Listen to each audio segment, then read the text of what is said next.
Good morning. जैसा कि मैंने आप लोगों को पहले इंश्योर किया था, कुछ प्रश्नों की श्रृंखला के साथ मैं वीडियो अपलोड करूंगा। वादे के मुताबिक आज ये वीडियो मैं अपलोड कर रहा हूँ, लेकिन उससे पहले मैं ये बताना चाहूँगा कि ये जो वीडियो है ये काफ़ी शॉर्ट में होगा। इसमें एक्सप्लेन नहीं कर पाएंगे क्योंकि वीडियो का लेंथ काफ़ी बड़ा हो जाता है। तो प्रश्नों की श्रृंखला की शुरुआत करते हैं। और ऐसा लगता है कि ये प्रश्न मेरी दृष्टि से काफ़ी महत्वपूर्ण है, इसलिए इसको आप ध्यान से देखिएगा और इसको मेमोराइज कर लीजिएगा। पहला प्रश्न है, राष्ट्रवाद का प्रारंभ सर्वप्रथम किस देश में हुआ? तो इसकी जो शुरुआत है वो फ्रांस से हुई थी। ठीक है, इसलिए आप इसको ध्यान रखिएगा। नेक्स्ट प्रश्न है, नेपोलियन की पराजय कब हुई? नेपोलियन की जो पराजय है वो 1815 में हुई थी। नेक्स्ट प्रश्न है, नेपोलियन से ही रिलेटेड है, नेपोलियन का संबंध किस देश से था? तो नेपोलियन के संबंध की यदि बात करें तो नेपोलियन का जो संबंध है वो फ्रांस से था। फ्रांस में ही ये पैदा हुए थे। ऑटोआन बिस्मार्क का संबंध किस देश से था? तो ऑटोआन बिस्मार्क का संबंध जर्मनी से था। नेक्स्ट है, हिंद स्वराज पुस्तक के लेखक हैं? तो हिंद स्वराज पुस्तक के लेखक होने का श्रेय महात्मा गांधी जी को दिया जाता है। यहाँ पर एक प्रश्न और बनता है कि इनकी पत्रिका का नाम क्या है? तो इनकी पत्रिका है यंग इंडिया, ये भी आप ध्यान रखिएगा।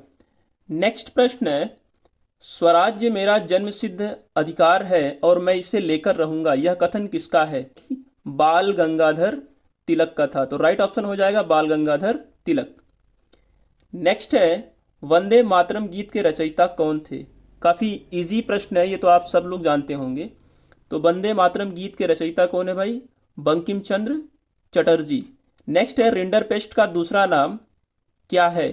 रिंडरपेस्ट एक प्रकार की बीमारी है जो मवेशियों में फैलता है, इसलिए इसे मवेशी प्लेग के नाम से भी जाना जाता है।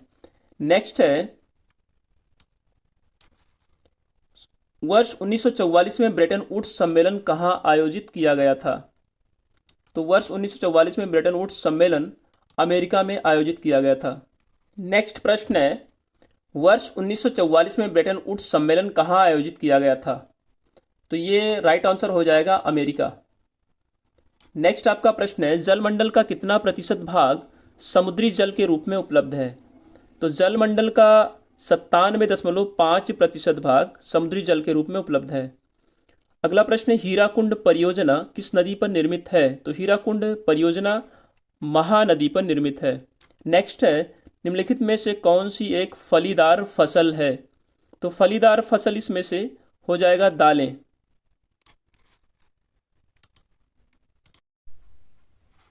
नेक्स्ट प्रश्न है, निम्नलिखित में से कौन सी फसल मुख्य रूप से जायद फसल का उदाहरण है? तो यहां जो है जायद फसल का उदाहरण हो जाएगा तरबूज। अगला है, तांबे का सर्वाधिक उत्पादन करने वाला राज्य? तो इसका श्रेय दिया जाता है एमपी को। नेक्स्ट है, बॉक्साइट अयस्क है या कौन सा उद्योग बॉक्साइट को कच्चे माल के रूप में प्रयोग करता है? तो इसके लिए हो जाएगा एल्यूमिनियम। नेक्स्ट हो जाएगा, एंथ्रेसाइट का संबंध किस खनिज से है? तो एंथ्रेसाइट का संबंध कोयले से है, कोयले की एक वैरायटी है। नेक्स्ट है आपका, निम्नलिखित में से कौन सा खनिज आधारभूत है? अब आधारभूत यानी कि जिससे अन्य उद्योगों की आधारशिला कायम होती हो, तो उसका श्रेय दिया जाएगा लौह अयस्क को। नेक्स्ट आपका प्रश्न है, उसी लौह अयस्क से रिलेटेड, लौह अयस्क किस प्रकार का संसाधन है? तो इसका जो है आंसर हो जाएगा अनवीकरण योग्य।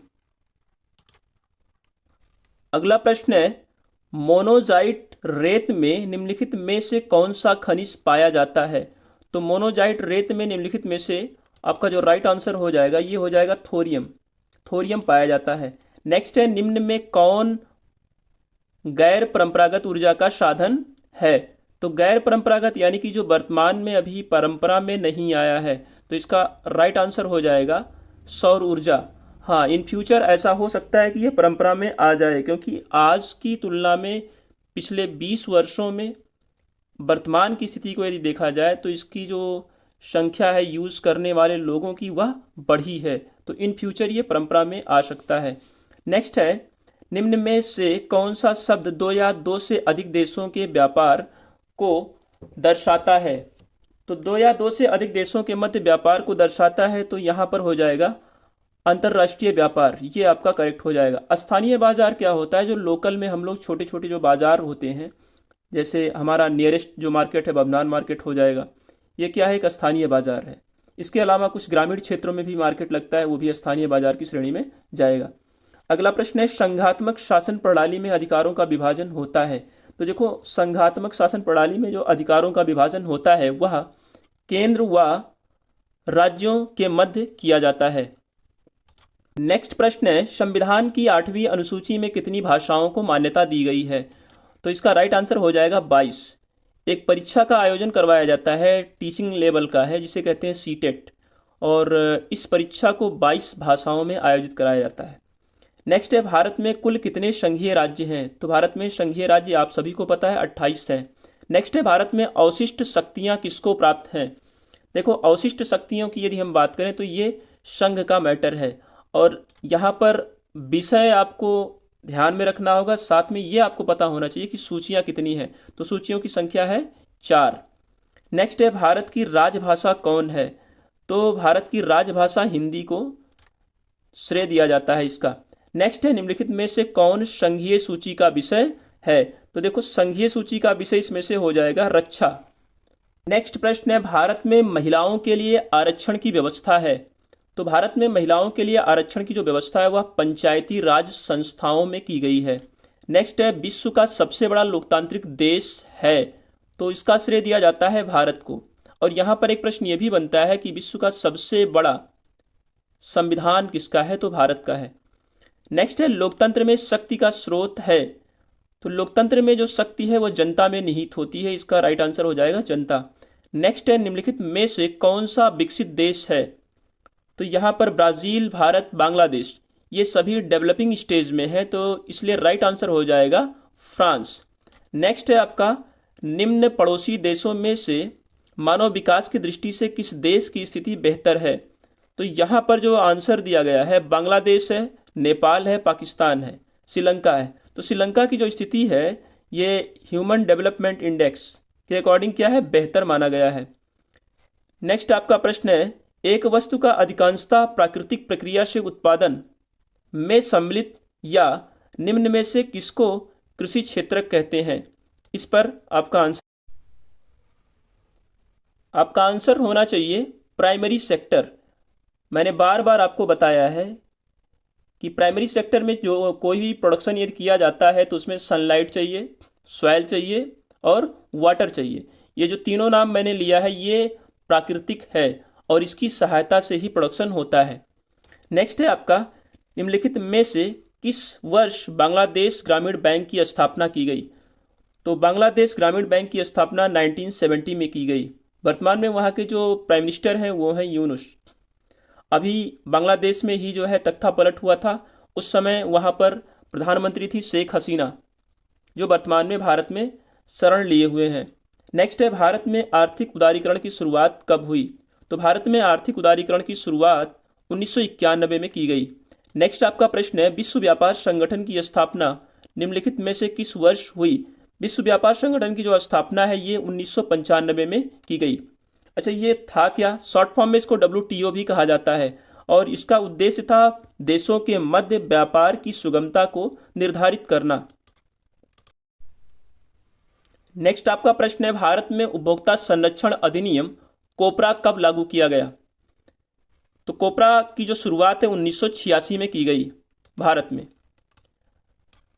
नेक्स्ट है, 24 दिसंबर को किस रूप में मनाया जाता है? तो अभी ऊपर आपने कोपरा पढ़ा है और कोपरा के यादगार के रूप में ही 24 दिसंबर को राष्ट्रीय उपभोक्ता दिवस मनाया जाता है। उपभोक्ताओं को इस दिन जागरूक किया जाता है कि किसी भी प्रकार से सेलर के द्वारा इनका शोषण ना किया जा सके। नेक्स्ट है आपका, सूचना का अधिकार अधिनियम कब पारित किया गया? तो सूचना का अधिकार अधिनियम 2005 में पारित किया गया। ये एक प्रकार की एक ऐसी व्यवस्था है जिससे आप सरकारी संगठनों के तमाम दस्तावेज को सूचना के माध्यम से मांग सकते हैं और वह व्यक्ति या वह संस्था बाध्य है आपको सूचना प्रदान करने के लिए एक लिमिटेड टाइम पीरियड में। नेक्स्ट है, भारतीय राष्ट्रीय कांग्रेस की स्थापना कब की गई? तो भारतीय राष्ट्रीय कांग्रेस की स्थापना 1885 में की। अच्छा, इसका नाम पूछ लेता है किसने किया? तो A.O. ह्यूम ने किया। नेक्स्ट है महामंदी का प्रारंभ किस वर्ष हुआ? तो महामंदी का जो प्रारंभ है, इकोनॉमिक क्राइसिस यहाँ पर इस समय चला था, तो ये 1929 का समय है।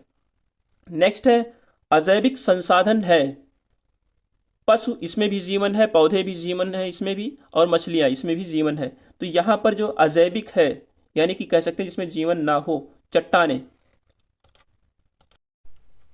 नेक्स्ट प्रश्न है चौरी चौरा कांड किस वर्ष हुआ? तो चौरी चौरा की जो घटना है यह हुई थी कब? ये आप लोगों को पता होगा, अगर पता है तो आप लोग तुरंत इसका आंसर करें। मुझे लगता है आपका आंसर होगा सन 1922। तो ये बिल्कुल करेक्ट आंसर है आपका 1922।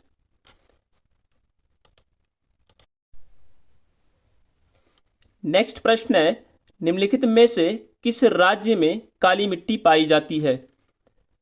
तो काली मिट्टी जो पाई जाती है वो मोस्टली जो है महाराष्ट्र में है। इसके अलावा आप ये नहीं कह सकते कि अन्य राज्यों में नहीं पाया जाता है, पाया जाता है, लेकिन उसकी जो प्रेजेंटी है वहाँ पर यानी कि मौजूदगी जो है बहुत ही कम मात्रा में होती है।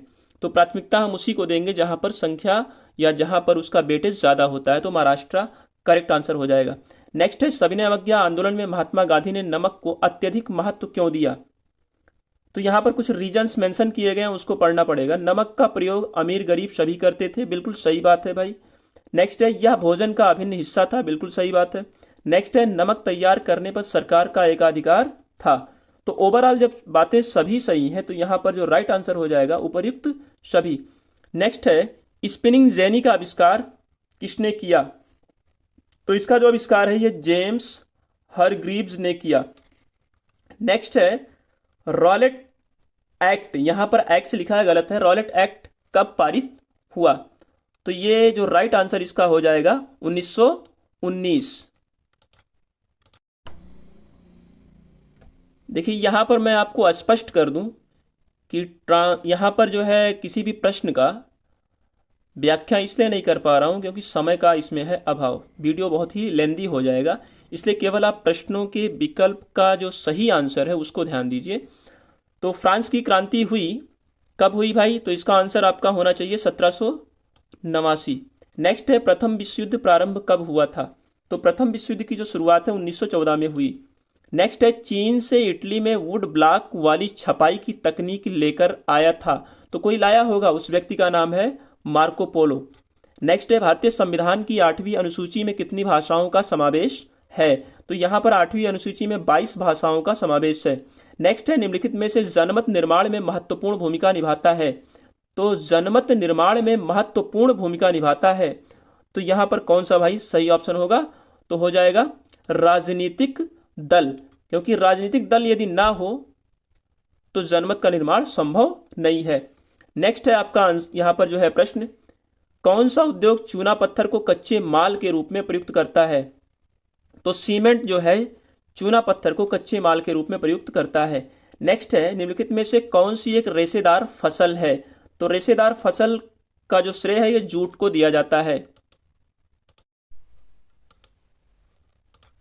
नेक्स्ट प्रश्न है झरिया प्रसिद्ध है, तो झरिया किसके लिए प्रसिद्ध है भाई? झरिया है प्रसिद्ध कोयले के लिए प्रसिद्ध है झरिया, तो ये आपका करेक्ट आंसर हो जाएगा। नेक्स्ट है निम्नलिखित में से कौन सा पत्तन बंदरगाह देश में पूर्वी तट पर स्थित है? तो ये राइट आंसर हो जाएगा विशाखापत्तनम। नेक्स्ट है सलाल बांध किस नदी पर बना है? तो सलाल बांध चिनाब नदी पर बना है। नेक्स्ट है निम्नलिखित में से धात्विक खनिज का उदाहरण है? तो ये हो जाएगा राइट आंसर लौह अयस्क। नेक्स्ट है जर्मनी के एकीकरण में मुख्य भूमिका किसकी है? तो जर्मनी के एकीकरण में मुख्य भूमिका ऑटो बिस्मार्क ने निभाई। नेक्स्ट है भारत में राष्ट्रीय उपभोक्ता दिवस कब मनाया जाता है? तो भारत में राष्ट्रीय उपभोक्ता दिवस 24 दिसंबर को मनाया जाता है। क्यों मनाया जाता है? क्योंकि इसी दिन कोपरा लाया गया था। नेक्स्ट प्रश्न है वैश्वीकरण से सर्वाधिक लाभान्वित हुए? तो वैश्वीकरण से सर्वाधिक लाभान्वित हुए इस दिए गए विकल्पों में से तो हो जाएगा धनी वर्ग के उपभोक्ता। देखो वैश्वीकरण अगर हुआ तो उन लोगों के लिए बेहतर हुआ जिनको तमाम तरह की वस्तुएं चाहिए थी, और जिसकी इच्छाएं ज़्यादा होती हैं तो स्वाभाविक तौर पर कह सकते हैं उसकी अर्निंग भी ज़्यादा होगी, तभी उसकी तमाम तरह की जो आवश्यकताएं हैं वह स्वयं पूर्ण करने की कोशिश करेगा। लेकिन वो पूर्ण कैसे करेगा? जब बाहरी वस्तु हमारे लोकल मार्केट में अवेलेबल होगा तो इनके पास ऑलरेडी पैसा है और पैसे के माध्यम से ये खरीद करके अपनी आवश्यकता को फुलफिल करेंगे। तो इस तरीके से ये कुछ प्रश्नों की श्रृंखला थी। इसको आप पेपर देने जाने से पहले एक बार ज़रूर देखिएगा, क्योंकि ये मेरे हिसाब से मुझे ऐसा लगता है कि काफ़ी बेनिफिशियल कंटेंट है। तो इसको आप देख के ज़रूर जाइएगा। Best of luck. Thank you.